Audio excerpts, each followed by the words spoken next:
ಅಲ್ಲ, ಸಿನಿಮಾ ಅನ್ನೋದೇ ಒಂದು ಹುಚ್ಚು ಸರ್. ಏನಾಗುತ್ತೆ, ನೀವಾಗಲೇ ಹೇಳ್ತಿದ್ರಿ, ಸಿನಿಮಾ ನಾನು ನಿರ್ದೇಶಕ ಆಗಬೇಕು, ನಾನೊಬ್ಬ ರೈಟರ್ ಆಗಬೇಕು, ಅಥವಾ ಸಿನಿಮಾದಲ್ಲಿ ಏನಾದರೂ ಒಂದು ಕೆಲಸ ಮಾಡಬೇಕು ಅಂತ. ಅಂದರೆ ನೀವು ಸಿನಿಮಾಗೋಸ್ಕರನೇ ಜೀವನ ಮುಡುಪಾಗಿಟ್ಟರೆ, ಜೀವನ ಮುಡುಪಾಗಿಡೋದು ಅನ್ನೋದು ಹೇಗೆ ಅಂದರೆ, ಸಿನಿಮಾ ಬಿಟ್ಟು ಬೇರೆ ಪ್ರಪಂಚ ನನಗೆ ಗೊತ್ತಿಲ್ಲ. ಡೈರೆಕ್ಷನ್, ಈಗ ನೀವೊಂದು ಕತೆ ಬಂತು, ಒಂದು ಮೂವಿ ಮಾಡೋದು, ಯಾವ್ಯಾವ ಟೆಕ್ನಿಕಲ್ ಟೀಮು, ಯಾವ್ಯಾವ ಹೇಗೆ ಬೇಕಾಗುತ್ತೆ, ಯಾವ್ಯಾವ ಹಂತದಲ್ಲಿ ಶುರು ಆಗುತ್ತೆ. ಒಬ್ಬ ನಿರ್ದೇಶಕ ಆಗಬೇಕು ಅಂದರೆ ಅವನು ಈ ಹಿಂದೆ ಕೆಲವೊಂದಷ್ಟು ಸಿನಿಮಾಗಳಲ್ಲಿ ಕೆಲಸ ಮಾಡ್ಕೊಂಡು ಬಂದಿರ್ತಾನೆ. ಸೊ ಅವನಿಗೆ ಆ ಒಂದು ಸ್ಟೇಜಸ್ ಎಲ್ಲ ಗೊತ್ತಿರುತ್ತೆ.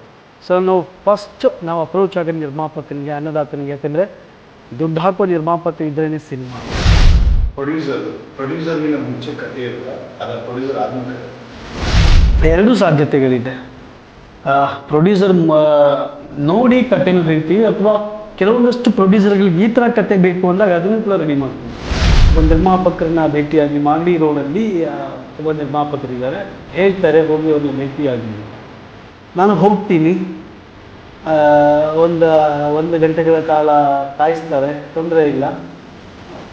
ಆದ ಮೇಲೆ ಅವ್ರು ಹೇಳ್ತಾರೆ, ಒಂದು ಬಜೆಟ್ ಹೇಳ್ತೇನೆ. ನನಗೆ ಲಿಟ್ರಲಿ ಶಾಕ್, ಈ ಬಜೆಟಲ್ಲಿ ನಾನು ಸಿನಿಮಾ ಮಾಡೋಕ್ಕಾಗತ್ತಾ?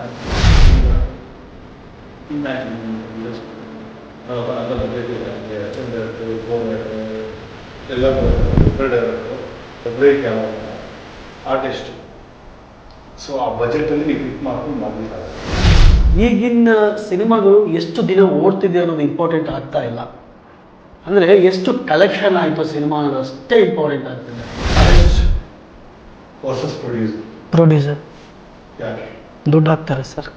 ಇವಾಗ ಹೇಳ್ತಿದ್ರಿ, ನನಗೆ ಅದು ತುಂಬ ಡೀಪಾಗಿ ಅಬ್ಸರ್ವ್ ಮಾಡ್ತಿದ್ದೆ ನಾನು. ಸರ್, ಒಬ್ಬ ನಿರ್ದೇಶಕ ತನ್ನ ಎಲ್ಲ ಕನಸುಗಳನ್ನ ಕಟ್ಕೊಂಡು ಇಲ್ಲಿ ಬಂದಿರ್ತಾರೆ ಇಂಡಸ್ಟ್ರಿಗೆ. ಇಲ್ಲಿ ಏನಾಗುತ್ತೆ, ಆರ್ಟಿಸ್ಟ್ಗಳು ನಿರ್ದೇಶಕನ ಕೈ ಹಿಡಿದು ಉದಾಹರಣೆಗಳು ಭಾಳ ಕಡಿಮೆ ಇದೆ.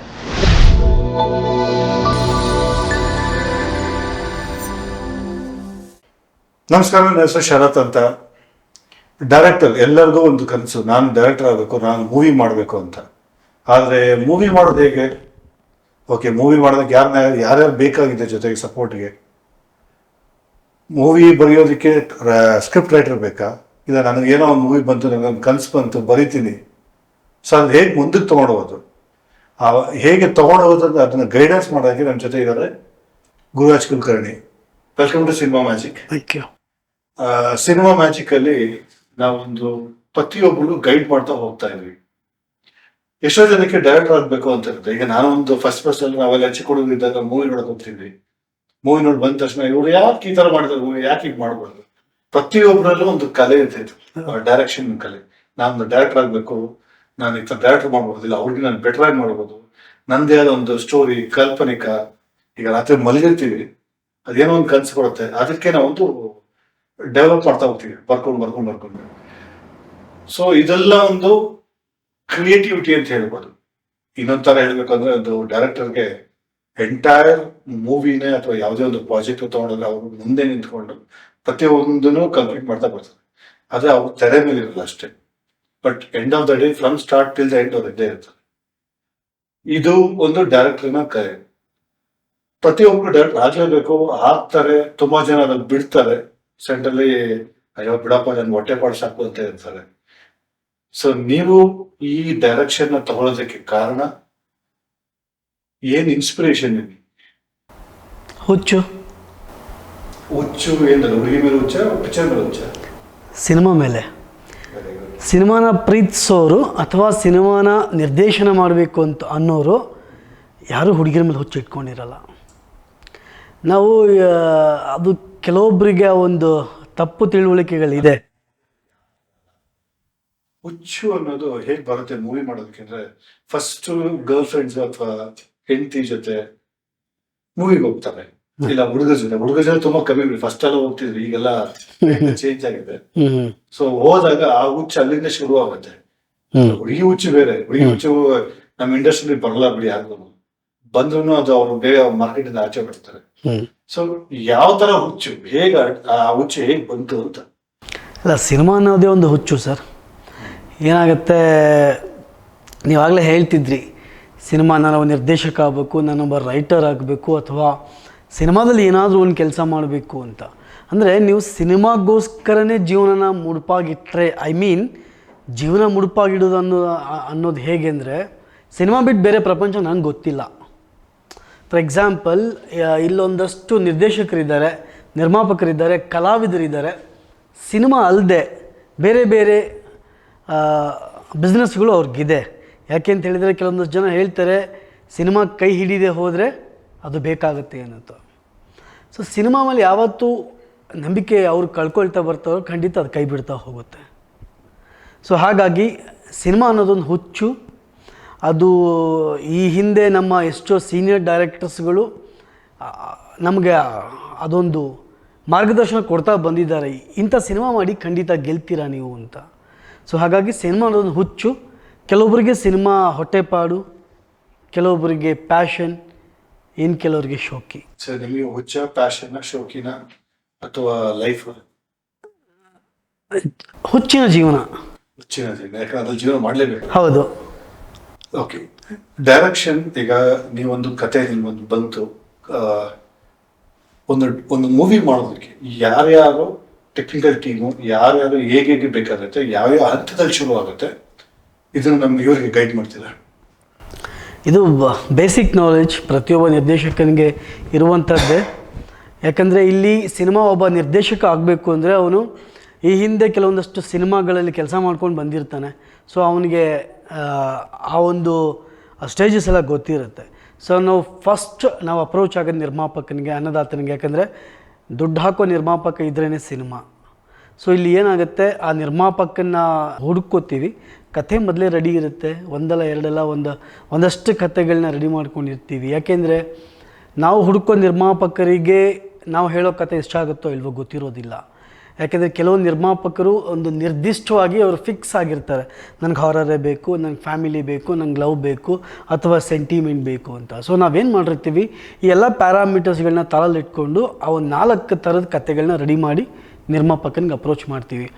ಅಲ್ಲಿಂದ ಆದಮೇಲೆ ನೀವು ಹೇಳ್ತಿರೋಂಥ ಟೆಕ್ನಿಷಿಯನ್ಸು ಅಥವಾ ಆರ್ಟಿಸ್ಟ್ಗಳು, ನಿರ್ಮಾಪಕ ಓಕೆ ಆದ ಅಂತ ಹೇಳಿದರೆ ಫಸ್ಟು ಶುರುವಾಗೋದೇ ಸ್ಕ್ರಿಪ್ಟ್ ಕೆಲಸ. ಇಲ್ಲಿ ಒಬ್ಬ ರೈಟರ್ ಮತ್ತು ಸ್ಕ್ರಿಪ್ಟ್ ರೈಟರ್ಗಳು ಇವರು ತುಂಬ ಇಂಪಾರ್ಟೆಂಟಾಗಿ ಹೋಗ್ತಾರೆ. ಯಾಕೆಂದರೆ ಪ್ರತಿ ಸಿನಿಮಾದ ಬ್ಯಾಕ್ ಬೋನೇ ರೈಟಿಂಗ್. ಈ ಬರಹ ಚೆನ್ನಾಗಿದ್ದರೆ ಖಂಡಿತ ಸಿನಿಮಾ ಚೆನ್ನಾಗಿ ಬರುತ್ತೆ. ಇಲ್ಲಿಂದ ನಮ್ಮ ಪ್ರತಿ ನಿರ್ದೇಶಕನ ಬ್ಯಾಕ್ ಬೋನ್ ಸಹಾಯಕ ನಿರ್ದೇಶಕರು, ಸಹ ನಿರ್ದೇಶಕರು. ಅವರಿಲ್ಲದೆ ಖಂಡಿತ ಸಿನಿಮಾ ಇಲ್ಲ.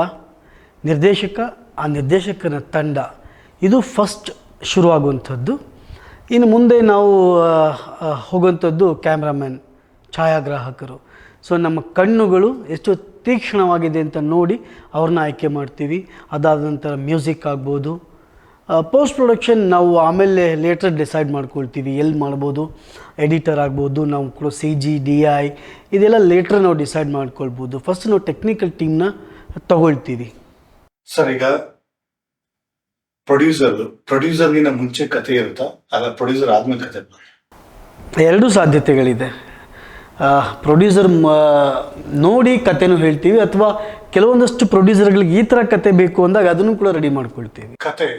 ಕತೆಗೆ ಬೇಕಾದ ಆಕ್ಟರ್ ಆಗಲಿ, ಆಕ್ಟರ್ಸ್ ಆಗಲಿ, ನೀವು ಹೇಗೆ ಡಿಸೈಡ್ ಮಾಡ್ತೀರ? ಅದೇ ಇಮ್ಯಾಜಿನೇಷನ್. ನೀವೊಂದು ಕತೆ, ಈಗ ಫಾರ್ ಎಕ್ಸಾಂಪಲ್ ಲೆಟ್ಸ್ ಅಸ್ಯೂಮ್ ಈಗ ಪ್ರೊಡ್ಯೂಸರ್ ಎಲ್ಲ ಮೂವಿ ಮಾಡೋದಪ್ಪ ಅಂತ ಎಲ್ಲ ಆಯ್ತು, ನಿಮ್ಮ ಫೈನಾನ್ಷಿಯಲ್ಸ್ ಎಲ್ಲ ಮಾತಾಡ್ಕೊಂಡ್ರಿ, ಬಜೆಟ್ ಫೈನಾನ್ಸ್ ಆಯ್ತು, ಎಲ್ಲ ಆಯ್ತು. ಬಜೆಟ್ ನಿಮಗೆ ಫಸ್ಟ್ ಪ್ರೊಡ್ಯೂಸರು ಇಷ್ಟೇ ಅಂತ ಬಜೆಟ್ ಹೇಳ್ತಾರಲ್ವಾ, ಅಥವಾ ನೀವು ಇಷ್ಟು ಬೇಕು ಅಂತ ಹೇಳ್ತೀವಿ? ಇಲ್ಲ ಸರ್, ಎರಡೂ ಚಾನ್ಸಸ್ ಇರುತ್ತೆ. ಏನಾಗುತ್ತೆ, ಒಂದಷ್ಟು ನಿರ್ದೇಶಕರಾಗಲಿ ಬರಹಗಾರಾಗಲಿ ಈ ನಾಯಕನ ತಲೆಯಲ್ಲಿ ಇಟ್ಕೊಂಡು ಕತೆ ಬರೆದಿದ್ದೀವಿ ಅಂತ ಹೇಳೋದು ತುಂಬ ಕಡೆ ನಾನು ಕೇಳಿದ್ದೀನಿ. ನನಗದು ಯಾಕೋ ಅದು ಹುಂಬುತನ ಅನಿಸುತ್ತೆ. ಯಾಕೆಂದರೆ ನಾವು ಕತೆಗೆ ಪಾತ್ರ ಹುಡುಕಾಡಬೇಕೇ ಹೊರತು ಆ ಪಾತ್ರನ ತಲೆಯಲ್ಲಿ ಇಟ್ಕೊಂಡು ಕತೆ ಮಾಡ್ತೀನಿ ಅನ್ನೋದು ಭಾಳ ತಪ್ಪಾಗುತ್ತೆ. ಫಾರ್ ಎಕ್ಸಾಂಪಲ್, ಯಾವುದೋ ಒಬ್ಬ XYZ ಆರ್ಟಿಸ್ಟ್ನ ಇಟ್ಕೊಂಡು ನೀವು ಬರೀತೀರಿ, ಅವ್ರಿಗೆ ಅದು ಕತೆ ಇಷ್ಟ ಆಗಿಲ್ಲ, ನೀವು ಮತ್ತೆ ಬದಲಾಯಿಸ್ತೀರಾ ಅದನ್ನು. ಸೊ ನಾನು ಹೇಳಿದ್ದು, ಕತೆ ಬರೀರಿ, ಆ ಕತೆಗೆ ತಕ್ಕಂಥ ಪಾತ್ರ ಹುಡುಕಿ. ಸೊ ನೀವು ಪಾತ್ರನ ತಲೆ ಇಟ್ಕೊಂಡು ಕತೆ ಬರೆದ್ರೆ ಈ ಥರದ ಸಮಸ್ಯೆಗಳಾಗೋ ಸಾಧ್ಯತೆಗಳಿರ್ತವೆ. ಸರ್, ಈಗ ಹೊಸ ಟ್ರೆಂಡ್ ನಡೀತಾ ಇದೆ, ನನಗೆ ಕೇಳ್ಪಟ್ಟ ಹಾಗೆ ತಿಳಿದ ಮಟ್ಟಿಗೆ back to same question. Hmm actor ಅಥವಾ ಆಕ್ಟ್ರೆಸ್, ನನ್ನ ಮಗನೋ ನನ್ನ ಮಗಳು, ನಮ್ಮ ಚಿಕ್ಕಪ್ಪನೋ ಚಿಕ್ಕಮ್ಮನ ಮಗಳು, ಅಣ್ಣನೋ ತಮ್ಮನೋ, ಹ್ಮ್ ಅಥವಾ ನಾನೇ ಹೀರೋ ಅವರು ಎಷ್ಟೋ ಜನ ಕೇಳಿದ್ರು. ಹೌದು. ಸೊ ಈ ತರ ಕಂಡೀಷನ್, ಫಾರ್ ಎಕ್ಸಾಂಪಲ್ ನಿಮ್ಮ ಹತ್ರ ಆಲ್ರೆಡಿ ಸ್ಟೋರಿ ಇದೆ, ಅವರು ಸೂಟ್ ಆಗೋದೇ ಇಲ್ಲ, ಅದ್ ನಿಮ್ಗೂ ಗೊತ್ತು. But end of the day compromise ಮಾಡ್ಲೇಬೇಕು, ಯಾಕಂದ್ರೆ ಈಗ ಪ್ರೊಡ್ಯೂಸರ್ ತುಂಬಾ ಕಮ್ಮಿ ಆಗ್ತಲ್ಲ. ಹೌದು. ಸೊ ಆ ಟೈಮ್ ಅಲ್ಲಿ ನೀವು ಹ್ಯಾಂಡಲ್ ಮಾಡೋ ಸಿಚುವೇಶನ್ ಹೇಗಿರುತ್ತೆ, ಹೇಗೆ ಮಾಡ್ಬೇಕು ಅವ್ರು. ಫಾರ್ ಎಕ್ಸಾಂಪಲ್ ನೀವು ಆಲ್ರೆಡಿ ಆ ಎಕ್ಸ್ಪೀರಿಯನ್ಸ್ ಆಗೋದ್ರೆ ನಿಮ್ಗೆ ಎಷ್ಟು ಹೊಸೊಬ್ರು ಈ ಇಂಡಸ್ಟ್ರಿಗೆ ಬರೋರಿಗೆ ನೀವು ಹೇಗೆ ಅವ್ರನ್ನ ಹ್ಯಾಂಡಲ್ ಮಾಡ್ಬೇಕು ಅಂತ ಹೇಳ್ತೀವಿ. ಖಂಡಿತ ಈ ಅನುಭವ ನನಗಾಗಿದೆ ಸರ್. ಈ ಅನುಭವ ನನ್ನ ಸ್ನೇಹಿತರೊಬ್ಬರು ಒಬ್ಬ ನಿರ್ಮಾಪಕರ ನಂಬರ್ ಕೊಟ್ಟು ಇವ್ರನ್ನ ಹೋಗಿ ಭೇಟಿ ಮಾಡಿ ಅಂತ ಹೇಳ್ತಾರೆ. ನಾನು ಎಕ್ಸಾಂಪಲ್ ಯಾರ ಹೆಸರು ಹೇಳಿ ತಗೊಳ್ಳೋದಿಲ್ಲ. ಒಬ್ಬ ನಿರ್ಮಾಪಕರನ್ನ ಭೇಟಿಯಾಗಿ ಮಾಗಡಿ ರೋಡಲ್ಲಿ ಒಬ್ಬ ನಿರ್ಮಾಪಕರಿದ್ದಾರೆ, ಹೇಳ್ತಾರೆ ಹೋಗಿ ಅವ್ರನ್ನ ಭೇಟಿಯಾಗಿ ಅಂತ. ನಾನು ಹೋಗ್ತೀನಿ. ಒಂದು ಗಂಟೆಗಳ ಕಾಲ ಕಾಯಿಸ್ತಾರೆ, ತೊಂದರೆ ಇಲ್ಲ. ಆದ ಮೇಲೆ ಅವ್ರು ಹೇಳ್ತಾರೆ, ಒಂದು ಬಜೆಟ್ ಹೇಳ್ತಾರೆ. ನನಗೆ ಲಿಟ್ರಲಿ ಶಾಕು, ಈ ಬಜೆಟಲ್ಲಿ ನಾನು ಸಿನಿಮಾ ಮಾಡೋಕ್ಕಾಗತ್ತಾ ಅಂತ. ಯಾಕಂದರೆ ಅದು ನನ್ನ ಇನಿಷಿಯಲ್ ಡೇಸ್ಗಳು ಸರ್, ಇನಿಷಿಯಲ್ ಡೇಸ್. ನಾನು ಆ ಟೈಮಲ್ಲಿ ನನಗೆ ಸಿನಿಮಾ ಇಂಪಾರ್ಟೆಂಟ್ ಇತ್ತು, ಬಜೆಟ್ಟು ನಂಗೆ ಮ್ಯಾಟ್ರ್ ಆಗ್ತಿರಲಿಲ್ಲ. ಯಾಕಂದರೆ ಒಂದಷ್ಟು ಸಿನಿಮಾಗಳು ಸಣ್ಣ ಸಣ್ಣ ಬಜೆಟಲ್ಲಿ ಕೂಡ ಕೆಲಸ ಮಾಡ್ತೀವಿ, ಮಾಡಲೇಬೇಕಾಗತ್ತೆ. ಅಲ್ಲಿ ಹೋದಾಗ ಸರಿ ಆಯಿತು, ಅವ್ರ ಹತ್ರ ಮಾತಾಡಿದೆ, ಕತೆ ಹೇಳಿದೆ. ಏನು ಕತೆ ನಾನು ಆ್ಯಕ್ಚುಲಿ ಆ್ಯಕ್ಷನ್ ಪ್ಯಾಕ್ಡ್ ಕತೆ ಮಾಡ್ಕೊಂಡಿದ್ದೆ. ಒಂದು 5 ಫೈಟ್ಸ್ ಇಟ್ಕೊಂಡು ಮಾಡ್ಕೊಂಡಿದ್ದೆ ಕತೆನ. ಅದಾದಮೇಲೆ ಸರಿ ಮಾತಾಡಿದ್ವಿ, ಓಕೆ ಅಂದರು. ಬಟ್ ಹೀರೋ ನನ್ನ ಮಗ ಆಗಬೇಕು ಅಂತ ಆ ನಿರ್ಮಾಪಕರು ನನಗೆ ಹೇಳ್ತಾರೆ. ನಾನು ಕೇಳಿದೆ ನಿರ್ಮಾಪಕರನ್ನ, ಸರ್ ಮುಂಚೆ ಸಿನಿಮಾ ಮಾಡಿದ್ರಾ ನಿಮ್ಮ ಮಗ ಅಂತ. ಮಾಡಿದ್ದಾರೆ, ಒಂದು ಸಿನಿಮಾ ಆಗಿದೆ ಅವ್ರದ್ದು, ಇನ್ನೇನು ರಿಲೀಸಿಗೆ ರೆಡಿ ಇದೆ. ಹಾಗಾದರೆ ಓಕೆ ಅಂದರೆ ಒಂದಷ್ಟು ಅನುಭವ ಇರುತ್ತೆ, ಮಾಡ್ಬೋದು. ಸರ್ ನನ್ನ ಆ ವ್ಯಕ್ತಿ ಬಗ್ಗೆ, ಆ ವ್ಯಕ್ತಿಯ ದೇಹ ಆಗಲಿ ಸುಂದರವಾಗಲಿ, ನಾನು ಇದ್ರ ಬಗ್ಗೆ ಮಾತಾಡ್ತಿಲ್ಲ. ಆ ವ್ಯಕ್ತಿ ಬಂದರು ನನ್ನ ಮುಂದೆ. ಸರ್ ನನಗೆ ಅನಿಸಿದ್ದಷ್ಟೇ ಅವತ್ತು, ನನ್ನನ್ನು ನಾನು ಕೊಲ್ಲಬಾರ್ದು, ನನ್ನಲ್ಲಿರೋ ನಿರ್ದೇಶಕ ಸಾಯಬಾರ್ದು. ಸಿನಿಮಾ ಸಿಗುತ್ತೆ ಅಂತ ಏನೇನು ಗೊತ್ತಿಲ್ಲದಿರೋ ಒಬ್ಬ ಕಲಾವಿದನ್ನ ನಾನು ಹಿಂಗೆ ಹಾಕಲಿ. ನಾನು ನಿರ್ಮಾಪಕರಿಗೆ ಒಂದು ಮಾತು ಹೇಳಿದೆ, ಸರ್ ಒಂದು 6 ತಿಂಗಳ ಕಾಲ ಇವ್ರನ್ನೆಲ್ಲಾದರೂ ಆ್ಯಕ್ಟಿಂಗ್ ಕ್ಲಾಸ್ಗೆ ಹಾಕಿ. ಯಾಕಂದರೆ ಅವ್ರದ್ದು ಆಡಿಷನ್ ಮಾಡಿದೆ ನಾನು, ಅವ್ರ ಪ್ರೊಡ್ಯೂಸರ್ ಮಗನೇ ಇರ್ಬೋದು, ನಾನು ಆಡಿಷನ್ ಮಾಡಿದೆ ಅವ್ರದ್ದು. ನಾನು ಹೇಳಿದೆ ಅವ್ರಿಗೆ, ಸರ್ ತಪ್ಪು ತಿಳ್ಕೊಬೇಡಿ, ನಾನು ಹೊಸ ನಿರ್ದೇಶಕ, ಎಷ್ಟು ದುರಹಂಕಾರ ಅಂತ ನೀವು ಅಂದ್ಕೊಳ್ಬೋದು ಸರ್. ಸಿನಿಮಾ ಕರೆದು ಕೊಟ್ಟರೆ ನನ್ನ ಮಗನ ಆ್ಯಕ್ಟಿಂಗ್ ಕ್ಲಾಸ್ ಹಾಕು ಅಂತಾನೆ. ನನ್ನಲ್ಲಿರೋ ನಿರ್ದೇಶಕ ಸಾಯಬಾರ್ದು ಸರ್. ನಾಳೆ ಏನಾಗುತ್ತೆ, ಅಲ್ಟಿಮೇಟ್ಲಿ ಸಿನಿಮಾ ನೋಡೋಕೆ ಬಂದಿರೋ ಆಡಿಯನ್ಸು ನನ್ನನ್ನು ಸೇರಿ ಯಾವನ ಡೈರೆಕ್ಟ್ರು ಅಂತ ಬೈದಿದ್ದೀವಿ ಥಿಯೇಟರಲ್ಲಿ, ಚಿತ್ರಮಂದಿರಗಳಲ್ಲಿ. ಯಾವನ ಅವ್ನು ಪ್ರೊಡ್ಯೂಸರ್ ಅಂತ ಯಾರೂ ಬೈದಿಲ್ಲ, ಯಾವನ ಅವ್ನು ಆರ್ಟಿಸ್ಟು ಅಂತ ಬೈದಿರ್ಬೋದು ಭಾಳ ಕಡಿಮೆ. ಬಟ್ ಫಸ್ಟ್ ಬರೋದು ಯಾವನ ಅವ್ನು ಡೈರೆಕ್ಟ್ರು ಅಂತ. ಹಿಂಗೆ ಬಂದಾಗ ನನಗೆ ತುಂಬ ನೋವಾಗುತ್ತೆ ಸರ್. ಯಾಕೆಂದರೆ ಸುಮ್ಮನೆ ಬೈಯೋದಿಲ್ಲ, ಯಾವುದೇದೋ ಮಗ ಅನ್ನೋ ಪದಗಳು ಬಳಸಿ ಬೈತಾರೆ. ನನ್ನ ತಾಯಿಗೆ ನಾನು ಬೈಗುಳ ಕೊಡೋಕ್ಕೆ ಇಷ್ಟ ಇಲ್ಲ. ಒಂದು 6 ತಿಂಗಳು ಅವ್ರಿಗೆ ಟ್ರೈನ್ ಅಪ್ ಮಾಡಿ, ಅವ್ರು ಆ್ಯಕ್ಟ್ ಮಾಡಲಿ, ಕಲೀಲಿ, ಅದಾದಮೇಲೆ ಮಾಡೋಣ ಸರ್ ಸಿನಿಮಾ ಅಂತ. ಅದಾದಮೇಲೆ ನನಗೆ ಅವ್ರು ಹೇಳಿ ಕಳಿಸ್ತಾರೆ, ಆಯಿತು ನಿನಗೆ ಗಾಂಚಾಲ ಇದೆಯಲ್ಲ, ಸರಿ ಹೋಗುತ್ತೆ, ಹೋಗು ನೀನು ಅಂತ. ಅವ್ರು ತುಂಬ ವಯಸ್ಸಲ್ಲಿ ಹಿರಿಯರಿದ್ರು, ಹಾಗಾಗಿ ನಾನೇನೋ ಮಾತಾಡಿ ನಮಸ್ಕಾರ ಮಾಡಿ ಸುಮ್ಮನೆ ಬಂದೆ. ನೀವು ಹೇಳಿದ್ದೊಂದು ಎಕ್ಸಾಂಪಲ್ ನನಗದು ನೆನಪಿಗೆ ಬಂತು ಸರ್. ನೀವೇನು ಹೇಳಿದ್ರಿ ಆಗಲ್ಲ ಅಂತ, ಬಟ್ ಅವ್ರನ್ನ ಇಟ್ಕೊಂಡು ಮೂವಿ ಮಾಡೋದು ಎಷ್ಟು ಚೆನ್ನಾಗಿದೆ. ಆ ಥರ ಅವರು ಅಂತ ಹೇಳಲ್ಲ, ಅವ್ರು ಯಾರಂತ ನನಗೆ ಗೊತ್ತಿಲ್ಲ, ಬಟ್ ಆ ಥರ ಇರೋರು ಎಷ್ಟೋ ಜನ ಈಗಲೂ ಇಂಡಸ್ಟ್ರಿ ಇದ್ದಾರೆ. ನಾನು ಮೊನ್ನೆ ಒಂದು ಯಾರು ಹೀಗೆ ನನಗೆ ಫಾರ್ವರ್ಡ್ ಮಾಡಿದ್ರು, ಅವರು ಹೀರೋ ಆಗಿದ್ದಾರೆ, ಅವ್ರಿಗೆ 7 ಜನ ಹೀರೋಯಿನ್ ನನಗೆ. ನಾನು ನೋಡಿ ನನಗೆ ಏನು ವರ್ಡ್ ಹೇಳಿ ನನಗೆ ಗೊತ್ತಾಗಲಿಲ್ಲ. ಕ್ಯಾರೆಕ್ಟರ್ಗೂ ಸೂಟ್ ಆಗಿಲ್ಲ, ಇದಕ್ಕೂ ಸೂಟ್ ಆಗಿಲ್ಲ, ಬಟ್ ಅವತ್ತು ದುಡ್ಡಿದೆ ಅಲ್ಲಿ ಮಾಡೋದು. ಗುಡ್ ದಟ್ ಈಸ್, ಅವ್ರು ನಾನು ಅಪ್ರಿಷಿಯೇಟ್ ಮಾಡ್ತೀನಿ. ಆ ಏಜಲ್ಲೂ ಅವ್ರು ಬಂದು ಮಾಡ್ತಾ ಇದ್ದಾರೆ ಅಂತ.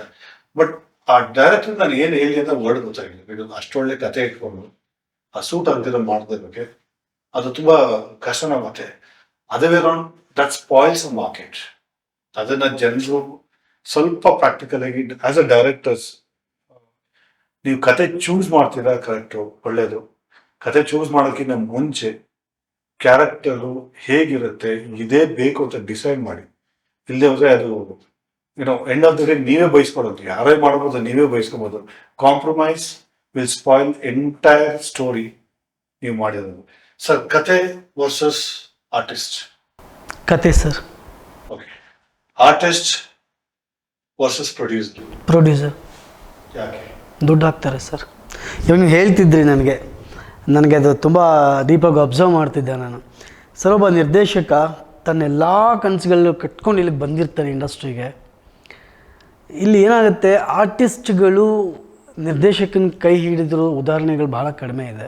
ಎಲ್ಲೋ ಒಂದು ಇರ್ಬೋದಿಲ್ಲ ಅಂತ ಹೇಳ್ತಿಲ್ಲ. But end of the day ಏನಾಗುತ್ತೆ, ಇಲ್ಲಿ ನಿರ್ಮಾಪಕನ ಡಿಮ್ಯಾಂಡ್ಗಳಿಗೆ ನಾವು ಒಂದೊಂದು ಸಲ ಮಣಿಯೋದಿಲ್ಲ. ಹಂಗನ್ಸುತ್ತೆ ನಮಗೆ, ನಮ್ಮ ತನನ ನಾವೆಲ್ಲೋ ಬಿಟ್ಕೊಡ್ತಿದ್ದೀವೋ, ಆ ನಿರ್ಮಾಪಕ ಹೇಳ್ದಂಗೆ ನಾವು ಕೇಳ್ತಿದ್ದೀವ ಅಂತ. ಕೇಳಲೇಬೇಕಾಗತ್ತೆ. ಕೇಳದೆ ಹೋದರೆ ಸಿನಿಮಾ ಆಗೋದಿಲ್ಲ. ಇತ್ತೀಚೆಗೆ ಒಂದಷ್ಟು ಸಿನಿಮಾಗಳು ನಾನು ನೋಡಿದೆ. ಒಬ್ಬ ದೊಡ್ಡ ರಾಜಕಾರಣಿಯ ಮಗ, ಅವ್ರು ಹೀರೋ ಆಗ್ತಾರೆ. ತುಂಬ ಅದ್ಭುತ ನಿರ್ದೇಶಕರವರು. ನಾನು ಅವ್ರನ್ನ ತುಂಬ ಗೌರವಿಸ್ತೀನಿ. ಅವ್ರದ್ದೊಂದು 2-3 ಸಿನಿಮಾ ತುಂಬ ಪ್ರೀತಿಸಿದ್ದೀನಿ, ತುಂಬ ಎಂಜಾಯ್ ಮಾಡ್ತಿದ್ದೆ. ಬಟ್ ಈ ಸಿನಿಮಾ ನಂಗೆ ಅಷ್ಟಾಗಿ ಹಿಡಿಸ್ಲಿಲ್ಲ. ನನ್ನ ಮೆಚ್ಚಿನ ಒಬ್ಬ ನಿರ್ದೇಶಕ ಅವ್ರ ಸಿನಿಮಾ ನನಗೆ ಹಿಡಿಸಿಲ್ಲ ಅಂದಾಗ ಅದು ನನಗಾಗೋ ಅವಮಾನ ಅನ್ನಿಸ್ತು ನನಗೆ. ಸೊ ಹೀಗಾಗಿ ಏನಾಗುತ್ತೆ, ಅಲ್ಟಿಮೇಟ್ಲಿ ಸಿನಿಮಾಗಳು ಬೇಕು ಸರ್. ಆ ನಿರ್ದೇಶಕನಿಗೆ ಕನಸುಗಳು ಒಂದೊಂದು ಸಲ ಗಂಟು ಮೂಟೆ ಕಟ್ಟಿ ಅವನಿಗೆ ಬಿಸಾಕ್ಬಿಡ್ಬೇಕಾಗತ್ತೆ. ಯಾಕಂದರೆ ಅವನಿಗೆ ಅಂತ ಒಂದು ಜೀವನ ಇದೆ, ಅವನ ಹಿಂದೆ ಅಂತ ಒಂದು ತಂಡ ಇರುತ್ತೆ. ಇದನ್ನು ನಡೆಸ್ಕೊಂಡು ಹೋಗಬೇಕು, ಅವನ ಸಿನಿಮಾ ಮಾಡ್ಕೊಂಡು ಹೋಗಬೇಕು. ನೀವು ಒಂದಷ್ಟು ದಿನಗಳ ಕಾಲ ಚಾಲ್ತಿಯಲ್ಲಿ ಇಲ್ಲ ಅಂದರೆ ಅವ್ನು ಹೋಗ್ಬಿಟ್ಟ ಅಂದ್ಕೊಂಡ್ಬಿಡ್ತಾರೆ, ಅಥವಾ ಅವ್ನಿಗೆ ಮಾರ್ಕೆಟ್ ಡೌನ್ ಆಗೋಯ್ತು ಅಂದ್ಕೊಳ್ತಾರೆ. ಸೊ ಹಾಗಾಗಿ ಒಂದಷ್ಟು ಸಿನಿಮಾಗಳು ನಾವು ಮಾಡ್ತಾ ಬರಬೇಕಾಗುತ್ತೆ. ಹಾಗಾಗಿ ನಿರ್ಮಾಪಕ ಭಾಳ ಮುಖ್ಯ ಆಗ್ತಾನೆ. ಸರ್, ಈಗ ಅಂತೀರ, ಈಗ ನಾವು ಬೆಳೆದ ಒಂದು ಜನರೇಷನಲ್ಲಿ ಡೈರೆಕ್ಟರ್ಸ್ ನಮ್ಗೆ ಯಾರು ಅಂತ ಗೊತ್ತಿಲ್ಲ. ನಮ್ಗೆ ಗೊತ್ತಿದ್ದೀರಿ ಹೀರೋ ಹೀರೋಯಿನ್ ಅಂತ. ಹೌದು. ಅವ್ರಿಂದ ಡ್ಯಾನ್ಸ್ ಮಾಡೋದು ವಿಲನ್, ಇಷ್ಟೇ ನಮ್ಮ ಕ್ಯಾರೆಕ್ಟರ್ ಗೊತ್ತಿತ್ತು. ಈಗ when we came to industry, ಈಗ ನನ್ಗೆ ಅರ್ಥ ಆಗ್ತಾ ಇದೆ ಯಾರ್ಯಾರಿದ್ದಾರೆ ಬ್ಯಾಕ್ಗ್ರೌಂಡ್ ಎಲ್ಲ. ಅವರ ಇಂಪಾರ್ಟೆನ್ಸ್ ನಿಮಗೆ ಸಿಗ್ತಿದೆಯಾ? ಆ importance for example as A director, as assistant, ನೀವು ಡೈರೆಕ್ಟರ್ ಕೆಲಸ ಮಾಡಿದ್ದೀರಾ, ಅಸಿಸ್ಟೆಂಟ್ ಡೈರೆಕ್ಟರ್ ಕೆಲಸ ಮಾಡಿದ್ದೀರಾ, ಅಸೋಸಿಯೇಟ್ ಆಗಿ ಮಾಡಿದ್ದೀರಾ. ಸೊ ನಿಮಗೆ ಎಲ್ಲ ರೆಕಗ್ನೈಸೇಷನ್ ಅಥವಾ ಆ ರೆಸ್ಪೆಕ್ಟ್ ಅಥವಾ ಇದು ಸಿಗತ್ತಾ? ಮತ್ತೆ ನಾನು ಎಷ್ಟು ಸರಿ ಕೇಳಿದ ಕಡೆ ಅಸಿಸ್ಟೆಂಟ್ ಡೈರೆಕ್ಟರ್ಸ್ಗೆ ಹೋಗೋ ಬಾರೋ ಆ ಮರ್ಯಾದೆ ಲೆವೆಲ್ಲೇ ಬೇಕಾಗುತ್ತೆ. ಡೈರೆಕ್ಟರ್ಸು ಒಂದು ಕಲಿಸೋ ಇಚ್ಛೆ ತುಂಬಾ ಕಮ್ಮಿ ಜನಕ್ಕೆ ಇರುತ್ತೆ. ನಾನು ಎಲ್ಲರೂ ಇಲ್ಲ ಅಂತ ಹೇಳಲ್ಲ, ತುಂಬಾ ಕಮ್ಮಿ ಜನಕ್ಕೆ ಇರುತ್ತೆ. ಇವತ್ತೆಲ್ಲ ಯೂಟ್ಯೂಬ್ ಕಾಲ ಇರೋದ್ರಿಂದ ಇವಾಗ ನಾವು ಯೂಟ್ಯೂಬಲ್ಲೇ ಇದ್ವಿ, ನೀವು ನಮ್ಮನ್ನ ಸಂದರ್ಶನ ಮಾಡ್ತಾ ಇದ್ದೀವಿ ಯೂಟ್ಯೂಬಲ್ಲಿ, ಕಲಿಸೋದು ಯೂಟ್ಯೂಬಲ್ಲಿ, ನಾವು ಕಲ್ತಿದ್ದು ಯೂಟ್ಯೂಬಲ್ಲಿ. ಸೊ ಅದೇ ತರ ಎಲ್ಲರೂ ಕಲಿತಾನೂ ಇದ್ದಾರೆ. ಇದನ್ನ ಎಷ್ಟೋ ಡೈರೆಕ್ಟರ್, ಈಗ for example how to become a director ಅಂತ ನೋಡಿದ್ರೆ ಇಡೀ ಇದೇ ಕೊಟ್ಬಿಡುತ್ತೆ ಡೀಟೇಲ್ಸ್. ಎಕ್ಸ್ಪೀರಿಯನ್ಸ್ ವರ್ಸಸ್ ಥಿಯೋರಿಟಿಕಲ್, ಹೇಗೆ ನಿಮ್ಮನ್ನ ಹ್ಯಾಂಡಲ್ ಮಾಡೋದು? Sir, it's all individual sir. ನೀವು ಹೇಳ್ತಿದ್ರಿ ನನಗೆ ಅಸಿಸ್ಟೆಂಟ್ ಡೈರೆಕ್ಟರ್ನ ಯಾರೋ ಹೋಗೋಬಾರೋ ಅಂತ ಕರೀತಾನೆ, ಮತ್ತೊಂದು ಕರೀತಾನೆ. It's all individuals. They are so many good directors who treat assistant directors as a best friends. And they are some directors who are experience. ಅಂದರೆ ಹಳೆ ನಿರ್ದೇಶಕರು ಕೆಲವೊಂದಷ್ಟು ಜನ ಇದ್ದಾರೆ, ಕೆಟ್ಟದಾಗ ಮಾತಾಡ್ಬೋದು, but end of the day ಆ ಕೋಪ ಆಗಿರುತ್ತೆ ಸೆಟ್ಟಲ್ಲಿ. ಸೊ ಹಾಗಾಗಿ ಏನೋ ಬೈದಿರ್ತಾರೆ, ಬಟ್ ಇಟ್ಸ್ ನಾಟ್ ಬೇಕು ಅಂತಲೇ ಏನು ಬೈದಿರೋದಿಲ್ಲ. ಬಿಕಾಸ್ ಒಬ್ಬ ಅಸಿಸ್ಟೆಂಟ್ ಡೈರೆಕ್ಟರ್ ಇಲ್ಲ ಅಂತ ಹೇಳಿದ್ರೆ ಸಿನಿಮಾನೇ ಇಲ್ಲ. ಸೊ ಹಾಗಾಗಿ I don't agree with this sir. So what's the difference between assistant director, associate director and a director? Assistant director ಅಂದರೆ ಕಲಿಯಕ್ಕೆ ಇವಾಗ ತಾನೇ ಬರ್ತಾ ಇದ್ದಾನೆ ಅಂತ, ಅಂದರೆ ಕಲಿಕೆಯ ಮೊದಲನೇ ಹಂತದಲ್ಲಿರ್ತಾನೆ. ಅವನೊಂದಷ್ಟು ಸಿನಿಮಾಗಳು ಮಾಡಿದ್ಮೇಲೆ ಅವನಿಗೆ ಒಂದು ಪ್ರಮೋಷನ್ ಸಿಗುತ್ತೆ associate director. So associate director ಇದ್ದಾಗ ಅವನಿಗೆ ಒಂದಷ್ಟು ಜವಾಬ್ದಾರಿಗಳು ಬೇರೆ ಹಂತದಲ್ಲಿ ಕೊಟ್ಟಿರ್ತೀವಿ. ಸೊ ನೆಕ್ಸ್ಟ್ ಬರೋದು co director. Co director is equal to a director, but monitor ಮುಂದೆ ಕೂತಿರೋದಿಲ್ಲ ಅಷ್ಟೇ. ಸೊ ಬಾಕಿ ಎಲ್ಲ ಕೆಲಸಗಳನ್ನ ಮುಂದೆ ನಿಂತ್ಕೊಂಡು ಆ ಡೈರೆಕ್ಟರ್ಗೆ ಈಕ್ವಲ್ ಆಗಿ ಮಾಡುವಂಥವನು co director. So director ultimately captain of the ship. Sir, ಈಗ ಇಮ್ಯಾಜಿನ್ ನೀವು ಒಂದು ಪ್ರೊಡ್ಯೂಸರ್ ಸಿಕ್ಕಿದ್ರು, ನೋಡಪ್ಪ ನನ್ನ ಹತ್ರ ಬಜೆಟ್ ಇಲ್ಲ, ನಿಮಗೆ ಅಸಿಸ್ಟೆಂಟ್ ಡೈರೆಕ್ಟರ್, ಕೋ ಡೈರೆಕ್ಟರ್ ಎಲ್ಲ ಕೊಡೋದಿಲ್ಲ, ಒಬ್ಬರೇ ಡೈರೆಕ್ಟರ್, ಒಬ್ಬರೇ ಕ್ಯಾಮ್ರಾಮನ್, ಆರ್ಟಿಸ್ಟ್. ಸೊ ಆ ಬಜೆಟ್ ಅಲ್ಲಿ ನೀವು ಫಿಟ್ ಮಾಡ್ಕೊಂಡು ಮಾಡ್ಲಿಕ್ಕೆ ಆಗುತ್ತೆ? ಖಂಡಿತ ಮಾಡ್ಬೋದು ಸರ್. ಓಕೆ. ಮತ್ತೆ ನೀವು ಮಾಡಕ್ ಆದಾಗ ಇವನ್ನೆಲ್ಲ ಇಟ್ಕೊಂಡು ಬರ್ಡನ್ ಆಗುವ ಬೇರೆ ಆ ಪ್ರೊಡ್ಯೂಸರ್ಸ್ಗೆ ಅಥವಾ ಆ ಮೂವಿಗೆ ಆ ಬಜೆಟ್ ನಿಮ್ಗೆ ಬೇಕಾಗಲ್ಲ. ಅಲ್ಲ, ಆ ಟೀಮು ಎಷ್ಟು ದೊಡ್ಡದಿರುತ್ತೆ ಎಷ್ಟು ಸಣ್ಣದಿರುತ್ತೆ ಆ ಬಜೆಟ್ ಮೇಲೆ ಡಿಪೆಂಡ್ ಇರುತ್ತೆ. ಸಿನಿಮಾ ಚಿಕ್ಕ ಬಜೆಟ್ ಇದ್ದಾಗ ಖಂಡಿತ ಒಬ್ಬರೇ ಮಾಡಿರೋ ಉದಾಹರಣೆಗಳು ತುಂಬ ಇದೆ. ಡೈರೆಕ್ಟ್ರಿಗೆ ಯಾವ ಕೋ ಡೈರೆಕ್ಟ್ರು ಇಲ್ಲ, ಅಸಿಸ್ಟೆಂಟ್ಸು ಯಾರೂ ಇರೋದಿಲ್ಲ. ಸೊ ಆರ್ಟಿಸ್ಟ್ಗಳು ಜಾಸ್ತಿ ಇದ್ದಾಗ ಅಥವಾ ಆ ಸಿನಿಮಾದ ಬಜೆಟ್ ಜಾಸ್ತಿ ಇದ್ದಾಗ ಟೀಮನ್ನು ಒಂಚೂರು ಎನ್ಲಾರ್ಜ್ ಮಾಡ್ತೀವಿ. ಡೈರೆಕ್ಟರ್ ಇಮ್ಯಾಜಿನೇಷನ್ ಇರ್ತಾರೆ. ನಾನು ಸ್ವಲ್ಪ ಜನ ಡೈರೆಕ್ಟರ್ ಮೀಟ್ ಮಾಡಿದೆ, ನಾಟ್ ಎವ್ರಿ ಒನ್, ಎಲ್ಲರೂ ಆಗ್ತಾ ಇದೆಲ್ಲ. ಅವ್ರ ಇಮ್ಯಾಜಿನೇಷನ್ ಬಿಟ್ಟು ಆಚೆ ಬರೋದೇ ಇಲ್ಲ. ಒಂದು ಎರಡನೇದು ದೇ ನೆವರ್ ಗೆಟ್ ಕಾಂಪ್ರಮೈಸ್ಡ್. ನಾವೊಂದು 2 ಸ್ಟೋರಿ ಕೇಳ್ತೀವಿ, ಅವ್ರು ಹೇಳ್ತಾರೆ ಗುಡ್, ಅವ್ರ ಪ್ರಕಾರ ಅದು correct, but as per audience ಅದು ಸರಿ ಇರಲ್ಲ. ಯಾಕಂದ್ರೆ ಅದು ತಮಿಳ್ ಪಿಕ್ಚರು, ತೆಲುಗು ಪಿಕ್ಚರು, ಎಲ್ಲ ಪಿಕ್ಚರ್ ತರದೆಲ್ಲ ಮಿಕ್ಸ್ ಮಾಡಿ ಮಸಾಲ ಮಾಡಿ ಒಂದು ಕ್ರಿಯೇಟ್ ಆಗಿರುತ್ತೆ story. End of the day story ಇರೋದೇ ಒಂದು ಹುಡುಗ ಹುಡುಗಿ, ತಂದೆ ತಾಯಿ, ಮಗಳು, ಸ್ನೇಹಿತ ಅಷ್ಟೇ ಇರುತ್ತೆ. ಅದರಲ್ಲೇ ಏನೋ ಒಂದು ಕ್ರಿಯೇಟ್ ಮಾಡ್ತಾರೆ, ಅದಕ್ಕೊಂದು ವಿಲನ್ ಏನೋ ಕ್ರಿಯೇಟ್ ಮಾಡ್ತೀವಿ. ಈ ಸಂದರ್ಭದಲ್ಲಿ ನಿಮ್ಮ ಎಕ್ಸ್ಪೀರಿಯನ್ಸ್ ಅಥವಾ ನಿಮ್ಮ ಸಜೆಷನ್ಸ್ ಟು ಡೈರೆಕ್ಟರ್ಸ್, ಇದು ನಿಮ್ಮ ಆಡಿಯನ್ಸ್ ಬರೀ ಡೈರೆಕ್ಟರೇ ಇಲ್ಲ, ದುಡ್ಡು ಹಾಕೋ ಪ್ರೊಡ್ಯೂಸರ್ ಇರ್ಬೋದು, ಡೈರೆಕ್ಷನ್ ಕಲಿಯಕ್ ಬರೋರು ಇರ್ಬೋದು, ಸಿನಿಮಾಟೋಗ್ರಫರ್ ಇರ್ಬೋದು, ಹೊಸ ಪ್ರತಿಭೆ ಮೂವಿ ಇಂಡಸ್ಟ್ರಿ ಬರೋರು ಇರ್ತಾರೆ, ಬಂದಿರೋರು ಇರ್ತಾರೆ, ಬಂದು ಹೋದವರು ಇರ್ತಾರೆ. ಸೊ ಇವ್ ಎಲ್ಲರಿಗೂ ಸೇರಿ ಈ ಸಿಚುವೇಶನ್ ಅವರು ಎಲ್ಲ ಫೇಸ್ ಮಾಡಿರ್ತಾರೆ. ಹೇಗೆ ಹ್ಯಾಂಡಲ್ ಮಾಡ್ಬೋದು ಒಬ್ಬ ಪ್ರೊಡ್ಯೂಸರು ಆ ಡೈರೆಕ್ಟರ್? ಸರ್, ಅಲ್ಟಿಮೇಟ್ಲಿ ಏನಾಗ್ತಿದೆ, ಒಂದು ಸಿನಿಮಾ ನೀವು ರೆಡಿ ಮಾಡಿ, ಇವತ್ತಿನ ಟ್ರೆಂಡ್ ಬಗ್ಗೆ ಮಾತಾಡ್ತಿದ್ದೀನಿ. ನಾವು ಹಳೆಯ ಸಿನಿಮಾಗಳು ನೋಡ್ತಿದ್ರೆ ಕಥೆನೇ ಭಾಳ ಮುಖ್ಯವಾಗಿರ್ತಿತ್ತು. ಆಮೇಲೆ ಸಿನಿಮಾದಲ್ಲಿ ಟೆಕ್ನಿಕಲಿ ತುಂಬಾ ಚೆನ್ನಾಗಿರ್ತಿತ್ತು.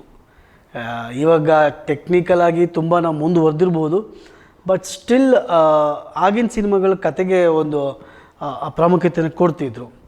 ಕತೆ ಜೊತೆಗೆ ಇವಾಗಿನ ಸಿನಿಮಾಗಳು ಹೇಗಿದೆ ಅಂತ ಹೇಳಿದ್ರೆ, ಸಿನಿಮಾ ಥಿಯೇಟ್ರ್ಗಳಲ್ಲಿ 1 ವಾರ ಜನ ಇದ್ದು ಬಿಟ್ಟರೆ ಅದು ಸೂಪರ್ ಡೂಪರ್ ಹಿಟ್ ಸಿನಿಮಾ. ಇಲ್ಲಿ ಏನಾಗ್ತಿದೆ ಸರ್, ಇಲ್ಲಿ ಈಗಿನ ಸಿನಿಮಾಗಳು ಎಷ್ಟು ದಿನ ಓಡ್ತಿದೆ ಅನ್ನೋದು ಇಂಪಾರ್ಟೆಂಟ್ ಆಗ್ತಾ ಇಲ್ಲ. ಅಂದರೆ ಎಷ್ಟು ಕಲೆಕ್ಷನ್ ಆಯಿತು ಸಿನಿಮಾ ಅನ್ನೋದು ಅಷ್ಟೇ ಇಂಪಾರ್ಟೆಂಟ್ ಆಗ್ತಿದೆ. ಡಿಸ್ಟ್ರಿಬ್ಯೂಟರ್, ಎಕ್ಸಿಬ್ಯೂಟರ್, ಪ್ರೊಡ್ಯೂಸರ್ ಎಷ್ಟು ಹಣ ಮಾಡಿದ್ರು ಅದಷ್ಟೇ ಸಿನಿಮಾದ ಸೋಲು ಗೆಲುವು. ಅದರ ಜೊತೆಗೆ ನಮ್ಮ ಸಿನಿಮಾ ವ್ಯಾಪಾರಗಳು, ಸ್ಯಾಟಲೈಟ್ ಆಗ್ಬೋದು, ರೈಟ್ಸ್ ಆಗ್ಬೋದು, ಅಥವಾ OTTಗಳಾಗ್ಬೋದು, ಸಿನಿಮಾ ಎಷ್ಟು ದುಡ್ಡು ಮಾಡ್ತು ಅನ್ನೋದು ಅಷ್ಟೇ ಇಲ್ಲಿ ಕೇಳ್ತಾರೆ ಹೊರತು ಎಷ್ಟು ದಿನ ಹೋಯಿತು ಅಂತ ಯಾರೂ ಕೇಳಲ್ಲ. ಆವಾಗಿತ್ತು 200 ದಿನ, 300 ದಿನ, ವರ್ಷಾನುಗಟ್ಟಲೆ ಓಡಿರೋ ಸಿನಿಮಾಗಳಿತ್ತು. ಬಟ್ ಇವಾಗ ಇಲ್ಲ. ಹಾಗೆ ಬಿಸ್ನೆಸ್ ಅಷ್ಟೇ ಅಲ್ಟಿಮೇಟ್. ಸೊ ಹಾಗಾಗಿ ನೀವು ಹೇಳಿದ್ರಿ ಚೌಚೌಬಾತು, ಮಿಕ್ಸು ಮಸಾಲ, ಅಲ್ಲಿಂದ ತೆಗೆದು ಇಲ್ಲಿ, ಇಲ್ಲಿಂದ ತೆಗೆದು ಅಲ್ಲಿ ಅಂತ, ಅದು ಯಾವುದೂ ಮ್ಯಾಟ್ರೇ ಆಗೋದಿಲ್ಲ ಇವಾಗ.